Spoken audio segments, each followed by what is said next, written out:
شیطان عام طور پہ جیسے کہ میں نے آپ کو بتایا، شیطان کی چال یہ ہوتی ہے کہ یا تو وہ انسان کو خوف کے اندر مبتلا کر دیتا ہے، مایوس کر دیتا ہے، اور یا تو پھر انسان پر اتنی امیدیں اس کو دلاتا ہے کہ انسان بالکل ہی کیا کرتا ہے، آؤٹ یعنی گناہوں کی طرف لے جاتا ہے، اور اللہ کا ڈر اس کو خوف بالکل ہی کسی گناہ سے نہیں روکتا۔ اس کی بڑی خوبصورت مثال سورۃ یوسف میں ہے، بڑی زبردست مثال، آپ ذرا غور کریں اس مثال پر۔ سیدنا یوسف علیہ السلام کے جو بھائی تھے، جب انہوں نے حضرت یوسف علیہ السلام کو مارنے کا پلان بنایا، ان کے خلاف ایک سازش کی، تو آپس میں مشورہ کرتے ہوئے انہوں نے ایک دوسرے کو کہا اقتلوا یوسف او اطرحوه ارضا یخل لکم وجہ ابیکم، کہ ایسا کرو کہ یوسف علیہ السلام کو قتل کر دو، یا پھر ان کو ایک ایسی زمین پہ، ایسی دور علاقے میں پھینک دو، یخل لکم، جہاں سے وہ واپس نہ آ سکیں، یخل لکم وجہ ابیکم، تمہارے والد صاحب کی جو ساری اٹینشن ہے وہ تمہیں مل جائے گی، وتکونوا من بعدہ قوما صالحین۔ جو غور طلب بات یہ ہے کہ یہ گناہ یا یہ غلطی کرنے کے بعد تمہارے پاس بڑا ٹائم ہے، تم کیا کر لینا، بعد میں نیک ہو جانا، یہ گناہ کر لو، کیونکہ ظاہر ہے مسلمان تو تھے، ایک نبی کی اولاد تھے، مسلمان بھی تھے، نیک بھی ہوں گے ظاہر ہے، لیکن حسد اور جیلسی یا انوی اتنی بڑھ گئی ان کے دل میں، ان سے برداشت نہیں ہوا، they decide to actually take the step۔ اب ظاہر ہے گلٹ تو ہے، تو اس گلٹ کو دور کرنے کے لیے شیطان نے ان کے دل میں یہ وسوسہ ڈالا کہ تم ایسا کرنا، اس کے بعد کیا کرنا، نیک بن جانا، کوئی بات نہیں، برائی کا کام کر لو، بعد میں اللہ سے توبہ کر لینا، استغفار کر لینا، نیک بن جانا، پھر دوبارہ کبھی یہ گناہ نہ کرنا۔ شیطان ہمیشہ یہ کرتا، تو شیطان ہمیشہ کیا کرتا ہے، گناہ سے پہلے انسان کو بہت امیدیں دلاتا ہے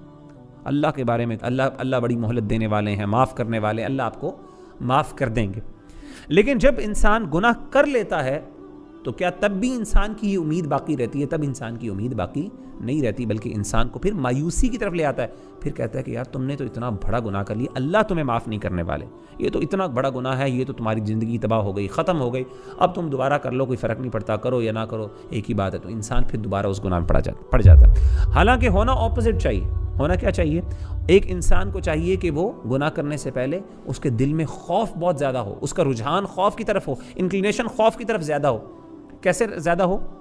یعنی اس کو ہمیشہ یہ ڈر لگا رہے کہ یار پتہ نہیں میں گناہ کر لیا، اللہ شاید مجھے معاف نہ کرے، مجھے مہلت ہی نہ ملے معافی کی، ہو سکتا ہے میری فوراً موت آ جائے، اس گناہ کے دوران موت آ جائے، تو اس ٹائم انسان پر خوف غالب رہنا چاہیے۔ لیکن اگر فرض کریں انسان مجبوری، اپنی بشری تقاضوں کی، بشری مجبوریوں کی وجہ سے یا اس کی کمزوریوں کی وجہ سے گناہ کر بھی لیتا ہے